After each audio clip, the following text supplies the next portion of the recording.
E aí, pessoal? E Galera, aí? obrigado por hoje. Beijo grande para vocês. Ju, se precisa de alguma ajuda com os sites, me chama, tá? Eu estou disponível aqui. Beijo, até mais. E aí, galera, tudo bem? E aí, Tá Moniquete? E falando aí, com Rod? quem, Ramon? Oi, tava terminando uma reunião ali com o time. A gente Não, então. vai começar uma pesquisa importante semana que vem, junto com o time de design. E aí a gente estava Tá. fechando os objetivos, as visões, para lançar a pesquisa. E eu acho que a gente vai ter alguns insights prévios antes. E eu estava combinando ali com a Ju para a gente bater um papo sobre isso. Então foi bem legal. Ah, que legal. Eu também parei aqui para almoçar rapidinho. E eu vi que vocês me ligaram. O que que manda aí? O que que vocês têm de novidade? Ou é uma fofoquinha que vocês querem soltar? Na verdade, a fofoquinha pode ficar pra próxima, né? Mas eu preciso de uma ajuda de vocês. Mas antes de começar, Ramon, você tá melhor? Eu tô bem, Mônica, obrigado. Ainda tô andando feito uma tiazinha mancando assim por causa do pé inchado, mas já tô bem melhor, obrigado. Ai, tá bem. Graças a Deus. Bom, eu venho passando por um desafio e eu queria um pouco da ajuda e a percepção de vocês. Uma das maiores dificuldades aqui que eu venho obtendo é que como que eu posso equilibrar as necessidades e expectativas dos meus stakeholders com a urgência que o mercado impõe ali sobre até o lançamento, alguma coisa de feature, e olhando isso muito da ótica ali de tanto mercado, concorrência e tal, versus a velocidade que eu tenho dentro do meu time. Né? Como é que eu consigo priorizar histórias e épicos de uma forma mais eficiente e de uma forma mais racional para que eu consiga ter as melhores decisões? Bom, eu escuto as vozes da minha cabeça, faço do jeito que eu quero. Não, mentira. Cara, eu acho que essa é uma pergunta super difícil de responder, né? Porque a gente sempre está sob pressão dessas três linhas. Ou eu preciso entregar, ou eu preciso resolver aqui um problema interno, ou eu preciso atender junto isso uma perspectiva de mercado e efetivamente olhando para o nosso cliente interno. Então, acho que, e aí acho que a quarta posição desse ranking que a gente colocou aqui, que é inclusive a nossa velocidade, né? Como time e como companhia. Cara, eu acho que como que eu sairia, ou como que eu tento sair dessa visão, Mônica, tentar acordar um pouco esses quatro fatores, né? Eu começaria perguntando aonde está doendo mais, né? Disso, cara, hoje a gente está numa linha como empresa de uma busca de faturamento, hoje, porque essa é a realidade da vida, né? A gente pode estar falando muito de visão de cliente, a gente pode estar muito de time to marketing, mas efetivamente a gente pode estar precisando muito de dinheiro. Então, eu acho que dos quatro, ou melhor, né? Ou a gente está com uma velocidade muito pequena, ou está com o time sendo desmontado por alguma outra coisa. Então, acho que a primeira pergunta que eu faria é aonde está doendo mais, né? Dentro de tudo que a gente tem que olhar em conjunto, qual que é a primeira visão que a gente vai ter que atender? Se for dinheiro, né? Se for faturamento, talvez a gente tenha que movimentar os outros fatores ali para atender essa linha de faturamento. Se for efetivamente um player novo que está se posicionando e a gente efetivamente precisa se comparar com esse player ou efetivamente colocar algumas features para a gente ir melhor do que ele, eu iria para uma linha de pressão de mercado. Se for efetivamente uma redução de time baseado em custo ou um aumento de time porque alguma outra prioridade aconteceu, eu olharia a velocidade. Então eu começaria por aí, perguntando aonde dói mais e por quê. Para mim, começa por essa pergunta para a gente efetivamente redirecionar os objetivos do time como um todo. O que vocês acham? Não, Ou assim, melhor, como vocês fazem, né? né, assim, eu acho que prioridades elas mudam constantemente, né? Então, por exemplo, a empresa normalmente lá no final do ano monta todo aquele plano estratégico, define ali quais são os pilares, etc e tal, e os times naturalmente olhando para aqueles pilares definem ali as suas prioridades. Lógico, muito baseado em impacto, resultado que aquelas prioridades vão trazer ao longo do próximo período, do próximo ano. Depende muito ali do plano que foi definido na organização. Mesmo depois disso, é natural, porque assim, de vez em quando parece que tá tudo perfeito, né? Definimos um plano estratégico bem elaborado, definimos os times que precisam fazer, só que aí, de repente, do nada, vem alguma coisa que não estava se esperando. E aí você vai ter que começar a tomar algumas decisões para efetivamente definir qual vai ser a sua prioridade. Então, sei lá, pode surgir uma normativa, pode surgir um direcionamento diferente da empresa, falando, ah, não, nós não vamos mais por aqui, vamos ter que ir por aqui, por causa de um fator X, um fator Y. E aí nós temos que, de certa forma, ser bem realista, né? Com o que efetivamente a empresa ela quer alcançar, né? Qual que é o objetivo realmente da empresa. Essa nova prioridade ou as prioridades que estão vindo fazem sentido com aquilo que, teoricamente, a empresa se planejou, se organizou para os próximos períodos dela. Ao mesmo tempo, olhando para dentro de casa, o nosso capacity, ele consegue absorver isso. Eu acho que aqui tem várias coisas que precisam ser analisadas, né? Eu acho que nós temos que analisar efetivamente, porque uma coisa que eu não consigo abrir mão é do direcionamento estratégico da empresa, sabe? Porque do nada, nós chegamos num corredor, de repente vem alguém com uma prioridade, ou com uma ideia, ou com uma demanda, falando que nós precisamos fazer, que precisa ser feito, por que isso, por que aquilo. Mas espera aí, nós já temos teoricamente a nossa priorização. Por que eu vou abrir mão disso ao invés daquilo? Então, nós racionalmente precisaríamos parar, entender ali, fazer algum tipo de análise, qual o impacto disso, qual o efeito disso, seja no cliente, seja no resultado, realmente está alinhado com a estratégia, não está, o resultado é o que nós estamos esperando alcançar, porque pode ser que isso desvirtue totalmente o seu planejamento. E aí você vai abrir mão do seu planejamento porque chegou outros pedidos, outras demandas, e aí, naturalmente, você precisa, eu acho que mostrar ali naquela interação por que que você não vai abrir mão. Ou talvez por que que você vai abrir mão, ou você vai fazer nesse caso. Então, eu acho que nós precisamos, primeiro, ter muito cuidado. Eu acho que cuidado é principal, porque nós não podemos, de forma alguma, perder a visão e a noção qual o caminho que nós queremos trilhar. Porque, cara, prioridades, elas sempre surgem, sempre aparecem, e o meu maior receio é se isso não vai desvirtuar o nosso planejamento, que foi feito com tanto cuidado, com tanta dedicação.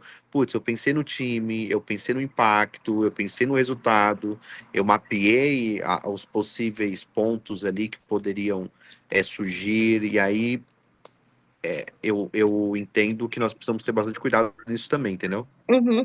Acho que, de forma geral, assim, que eu consegui captar da percepção de vocês, ter os critérios de valor, que é o impacto do cliente, potencial de receita, essa visão alinhada estrategicamente e também olhando ali um pouco sobre até esse ponto, o que que dói? Será que é o estar frente aos concorrentes? Qual que é, né, o objetivo? Isso é muito, ficou muito claro, assim. E aí, quando a gente tem ali algumas prioridades que são diferentes entre as outras, né?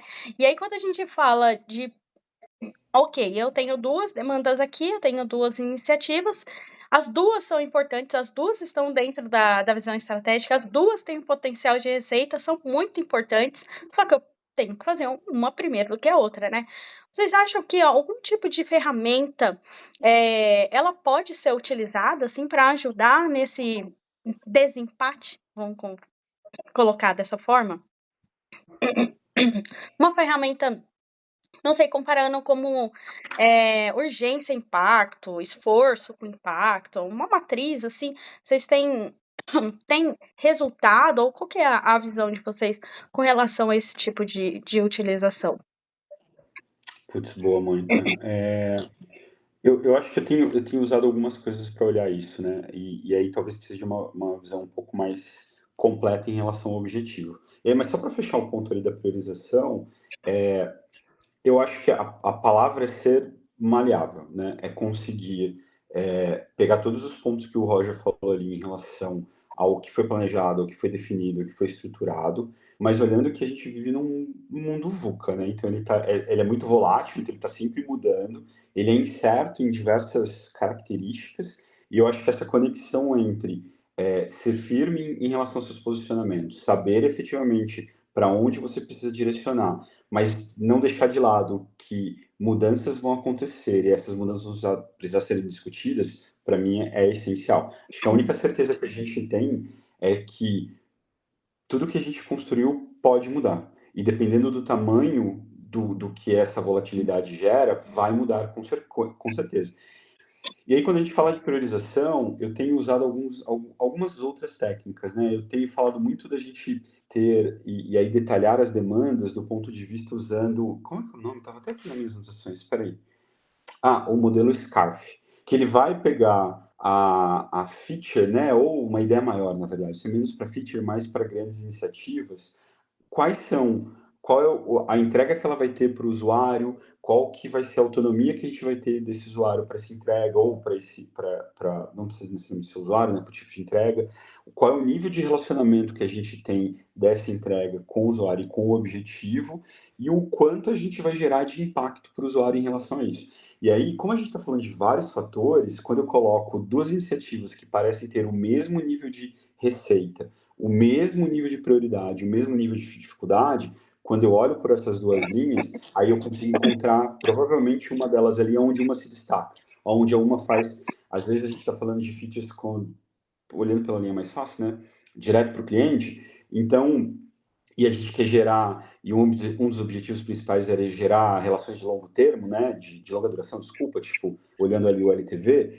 Então, talvez a feature que conecte mais com o cliente, que efetivamente impacte ele do ponto de vista de segurança, do ponto de vista de ajudá-lo a resolver um problema muito grande dele, seja a melhor feature para aquele momento, porque vai, de novo, atingir o objetivo principal que a gente quer. Então, não é fácil de fazer, né? Eu acho que o modelo SCARF, ele demanda um tempo a ser utilizado ali com o time para gerar essas características do que você está montando, né, da grande iniciativa, ou talvez num nível menor ali de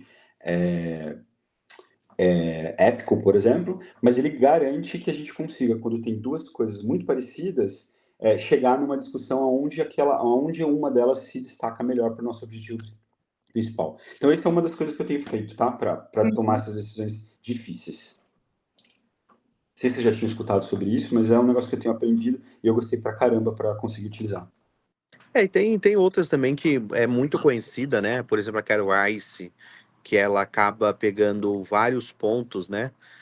Isso é muito utilizado somente para priorização de backlog, porque você acaba olhando efetivamente qual que é o alcance que a determinada feature, ou determinado épico ou iniciativa vai alcançar, qual que é o impacto que isso vai trazer também, qual que é o nível de confiança, principalmente ali o time que pode contribuir, ajudar, inclusive com o nível de confiança, e ao mesmo tempo qual que é o esforço, putz, qual que é o custo e qual esforço nós vamos ter que ter para efetivamente conseguir entregar ali aquela determinada. É algo mais simples, né? Mas que você consegue fazer ali juntamente com o time, se você tiver inclusive um Scrum Master, um Agile Master, ele consegue te ajudar inclusive na aplicação dessa metodologia para também te ajudar ali a colocar dentro de uma matriz para facilitar e você tomar a melhor decisão. Então existe, eu diria, vários métodos. O RISE é um mais simples, mas também muito utilizado principalmente por times aí de desenvolvimento, né? Eu acho que também pode ser bastante utilizado. Nossa, legal dessa, Raul, bem legal. Nossa, obrigada, gente. Eu acho que já me clareou bastante aqui. Vou utilizar essas ferramentas.